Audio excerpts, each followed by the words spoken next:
Hello everyone, welcome to my channel. तो बिना किसी देरी के शुरू करते इस ड्रामा का लास्ट एपिसोड के स्टार्टिंग में हम देखते हैं कि हुआंग ने तांगसू को एक कार गिफ्ट की थी विद ड्राइवर, पर तांगसू ने ये लेने से इनकार कर दिया था। फिर हुआंग ने कहा कि मैं नहीं चाहता कि मेरी गर्लफ्रेंड को कहीं भी आने जाने में कोई प्रॉब्लम हो, इसलिए मैं चाहता हूँ तुम इसे एक्सेप्ट कर लो, जिस पे तांगसू को ना चाहते हुए भी मानना पड़ता है। एंड द नेक्स्ट सीन में हम तांगसू को देखते हैं जो कि घर पर आकर इन सभी चीजों के बारे में लीजो को बता ही रही थी कि कैसे हुआंग ने उसको इतनी बड़ी कार उसके ना चाहते हुए भी गिफ्ट कर दी है। कि तभी डोर पर एक डिलीवरी बॉय आता है जो कि हुआंग की तरफ से तांगसू के लिए फ्लावर लेकर आया था, जिसे वो खुशी से ले लेती है। लेकिन वो डिलीवरी बॉय बार बार तांगसू के डोर पर आने लगा, क्योंकि हुआंग ने तांगसू के लिए एक नहीं, दो नहीं, तीन नहीं, बल्कि बहुत सारे बहुत ही बड़े बड़े गिफ्ट भेजे थे, जिन्हें लेते लेते तांगसू बहुत ही ज्यादा परेशान हो जाती है। नेक्स्ट सीन में हम देखते हैं कि तांगसू एक इवेंट में आई होती है सिर्फ एक सॉन्ग सिंग करने के लिए, कि बाकी के सभी सॉन्ग मैंग मैंग को दिए गए थे, क्योंकि मैंग मैंग अभी भी पॉपुलैरिटी में तांगसू से आगे थी। मगर वो कहते हैं ना कि आप सामने वाले से सब कुछ छीन सकते हो लेकिन उसका टैलेंट नहीं।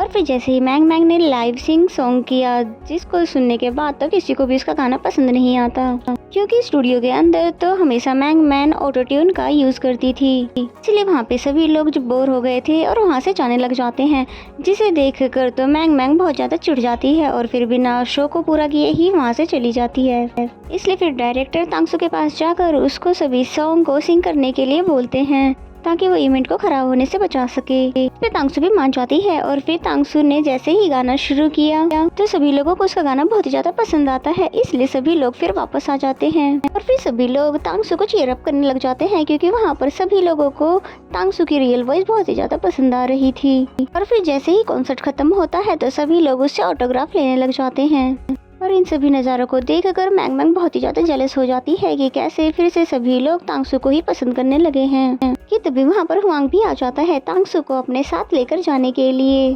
और फिर ये दोनों बाइक राइड एंजॉय करते हुए घर पर आ जाते हैं। लेकिन घर के बाहर पहुंचते ही तांगसू को वहाँ पर बैड न्यूज मिलती है कि उसके लैंडलॉर्ड ने घर को बेच दिया है, इसलिए उसको अभी ही घर को खाली करना होगा। जिस पे तांगसू बहुत ज्यादा हैरान होती है और पूछती है कि आप बिना नोटिस दिए हुए आप ऐसा कैसे कर सकते हो। लेकिन तभी हुआंग बताता है कि कोई बात नहीं, हम अभी घर को खाली कर देंगे। और हमें यहाँ पर ये पता चलता है कि ये चाल तो हुआंग की ही थी, यानी कि तांगसू के लैंडलॉर्ड से उसने ही उसके घर को खरीदा है, ताकि वो फिर से तांगसू को अपने घर पर ले जा सके। और हम देखते हैं कि होता भी वैसा ही है, यानी कि तांगसू अपने पूरे सामान के साथ उसके घर पर शिफ्ट हो जाती है। और इस बात से तो हुआंग बहुत ही ज्यादा खुश नजर आ रहा था। और यहाँ पर दोनों ही साथ में कुकिंग कर रहे थे बहुत ही ज्यादा रोमांटिक वे में, जहाँ पर हुआंग तांगसू को बता रहा था कि अब ये घर उसका भी है, इसलिए अब यहाँ पर वो मेड बनकर नहीं बल्कि उसकी गर्लफ्रेंड बनकर रहेगी। जिसके बाद इन दोनों ने एक दूसरे को किस की, क्योंकि अब फाइनली इन दोनों की लाइफ में सब कुछ अच्छा चल रहा है। एंड द नेक्स्ट सीन में हम देखते हैं कि मैंग मैंग, लीजो और तांगसू इन तीनों को इनके पुराने डायरेक्टर ने मिलने के लिए बुलाया है, क्योंकि वो चाहते थे कि ये तीनों साथ में फिर से एक ग्रुप बनकर काम करे। लेकिन ये तीनों ही एक दूसरे के साथ काम करने के लिए तैयार नहीं थी, क्योंकि अब ये तीनों बिल्कुल ही अलग हो चुकी हैं, यानी कि लीजो और तांगसू एक साइड होते हैं और मैंग मैंग बिल्कुल एक साइड, और फिर ये तीनों ही यहाँ से चले जाते हैं। एंड द नेक्स्ट सीन में हम देखते हैं कि लीजो की धीरे धीरे फाइनेंशियल कंडीशन खराब होने लगी थी, क्योंकि कुछ लोन्स थे जो उसको भरने ही होंगे। इसलिए फिर तांगसू और लीजो दोनों ही एज अ ग्रुप मैंग मैंग के साथ काम करने के लिए तैयार हो जाते हैं, जो खबर बहुत ही तेजी से सभी जगह पर वायरल हो जाती है। और फिर देखते ही देखते इनका ग्रुप अपनी पोजीशन पर वापस आ जाता है,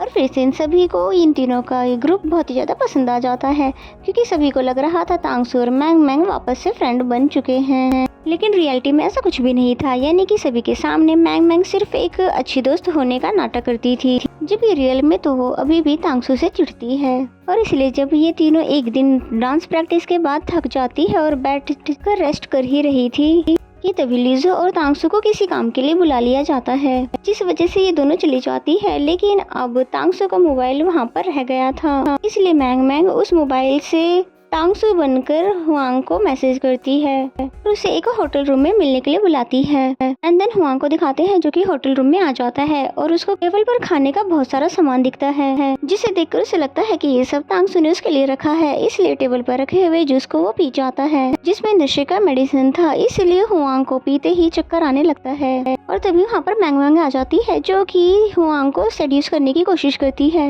जिससे कि वो हुआंग को फंसा सके। लेकिन हुआंग पूरी कोशिश करता है वहाँ से जाने की, लेकिन मैंग मैंग उसको जाने ही नहीं दे रही थी, ये बोलकर कि तुम मुझे भला कैसे रिजेक्ट कर सकते हो, जबकि पहले तो तुम सिर्फ मुझको ही पसंद करते थे, क्यों ऐसा ही है ना। लेकिन हुआंग सिर्फ मैंग मैंग को खुद से दूर करने की कोशिश करता रहा। और फिर मैंग मैंग और लीजो जैसे ही जाओ के पास आते हैं तो जाओ उससे पूछता है कि भला तुम यहाँ पर कैसे, क्योंकि तुमने तो बॉस को होटल रूम में मिलने के लिए बुलाया था। और ये सुनकर तांगसू बहुत ज्यादा हैरान हो जाती है, इसलिए फिर भागते भागते वो हुआंग को ढूंढते हुए होटल रूम तक आ जाती है, क्योंकि हुआंग ने इस होटल रूम में आने से पहले इसके बारे में जाओ को बताया था। और आने पर उसे दिखता है कि मैंग मैंग वहाँ पर बंधी हुई है, इसलिए फिर हुआंग को जोर से आवाज देती है, जिसपे हुआंग ने जवाब दिया कि मैं वॉशरूम में हूँ, यानी कि उसने मैंग मैंग से बचने के लिए खुद को वॉशरूम में लॉक कर लिया था। और फिर हुआंग तांगसू को देखकर सब कुछ एक्सप्लेन करने लगता है कि जैसा तुम देख रही हो वैसा कुछ भी नहीं है, मुझे यहाँ पर धोखे से बुलाया गया था, जिसपे तांगसू से कुछ भी नहीं कहती और डायरेक्ट उसे हक कर लेती है और फिर बोलती है कि तुम चिंता मत करो, मुझे तुम पे भरोसा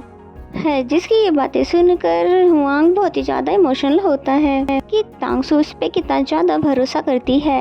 एंड द नेक्स्ट सीन में हम देखते हैं कि मैंग मैंग बहुत ही ज़्यादा खुश हो रही थी, क्योंकि उसने होटल रूम के सारे वीडियो को रिकॉर्ड जो कर लिया था, कि तभी उसको उसकी ग्रैंड मदर की कॉल आती है, जिनकी कंडीशन अब बहुत ही ज़्यादा खराब हो चुकी है, क्योंकि मैंग मैंग की लाइफ में उसकी ग्रैंड मदर के अलावा और भी कोई नहीं है। इसलिए उनकी इस कंडीशन के बारे में जानते ही वो तुरंत अपने अपार्टमेंट से भागते हुए चली जाती है। और तभी मैंग मैंग की असिस्टेंट भी होटल वाले उस वीडियो को देख लेती है, जिसमें मैंग मैंग हुआंग के साथ थी। And the next day share holder meeting को दिखाया जाता है, जहाँ पर हुआंग की मदर भी थी, जो कि हुआंग के आने का वेट कर रही थी कि इससे पहले कि मीटिंग का एंड हो। हुआंग का कजन, जो कि हमेशा ही हुआंग से जेलस रहता था, इसलिए उसने हुआंग और मैंग मैंग की होटल वाले वीडियो को स्क्रीन पर प्ले करवा दिया और साथ ही बोलता है कि देखिए हुआंग बिल्कुल भी सीईओ की पोजीशन के लायक नहीं है, क्योंकि वो हमेशा कंपनी की लड़कियों को परेशान करता है। इसलिए वहाँ पर बैठे सभी लोग ये सीन देखकर बहुत ज्यादा हैरान हो जाते हैं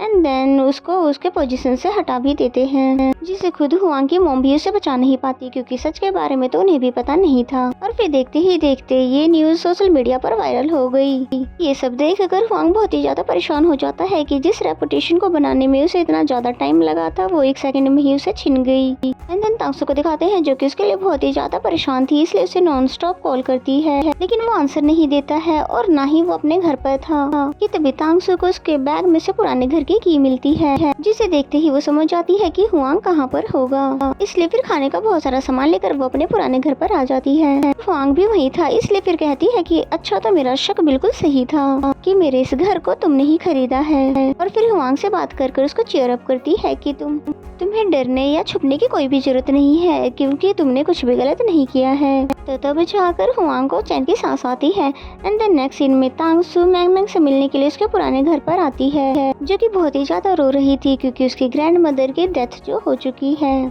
इसलिए मैंग मैंग को लगता है कि तांगसू वहाँ पर इससे लड़ने के लिए आई है, लेकिन तांगसू बताती है कि मैं यहाँ पर तुमसे कोई भी आर्ग्यूमेंट करने के लिए नहीं आई हूँ, बल्कि मैं तो तुम्हारे सामने रिक्वेस्ट करने आई हूँ कि प्लीज सबके सामने आकर तुम उस होटल वाले इंसिडेंट की पूरी सच्चाई बता दो कि वो वीडियो झूठी है, क्योंकि इस टाइम पर सिर्फ तुम ही हो जो कि हुआंग को उसकी रेपुटेशन वापस दिला सकती हो। और तुम बिल्कुल भी फिक्र मत करो, मैंने तुम्हें सभी चीजों के लिए माफ कर दिया है। इसलिए मैंग मैंग चलो हम फिर से दोस्त बन जाते हैं। जिसपे फिर रोते रोते मैंग मैंग इस बात के लिए मान जाती है, और इस बात के लिए भी कि वो पब्लिक के सामने उस वीडियो की सच्चाई भी बता देगी। एंड द नेक्स्ट सीन में हम देखते हैं कि सभी को फाइनली हुआंग के कजिन की हरकतों के बारे में पता चल गया है, कि उसने कैसे अपने भाई को उसकी पोजीशन से हटाने के लिए किस तरह का खेला खेला था, जिस वजह से तो ग्रैंडफादर फिर उसको कंपनी से ही निकाल देते हैं और साथ ही हुआंग को वापस से कंपनी का सीईओ भी बना देते हैं। एंड द नेक्स्ट सीन हमें 1 मंथ के बाद का दिखाया जाता है, जहाँ पर फाइनली लीजो और जाओ की शादी का दिन है, क्योंकि वहाँ पर सभी लोग खुश थे, क्योंकि फाइनली अब सभी के लाइफ में सब कुछ ठीक हो चुका था। और फिर हुआंग ने सभी के सामने तांगसू को ऑफिशियली प्रपोज भी कर दिया, ये बताकर कि तांगसू उसके लिए कितनी ज्यादा इम्पोर्टेंट है, कि उसने कैसे उसको जीना सिखाया है, जिस चीज के लिए तो खुशी से तांगसू भी मान गई। और जिसके बाद ये दोनों एक दूसरे को किस करते हैं, और इसी सीन के साथ इस सीरीज की हैप्पी एंडिंग हो जाती है। तो मेरा एक्सप्लेनेशन अगर आपको अच्छा लगता है तो वीडियो को लाइक करें, और चैनल को अभी तक सब्सक्राइब नहीं किया तो प्लीज सब्सक्राइब कर लें। तो मिलते हैं किसी और सीरीज के साथ, तब तक के लिए bye bye and take care.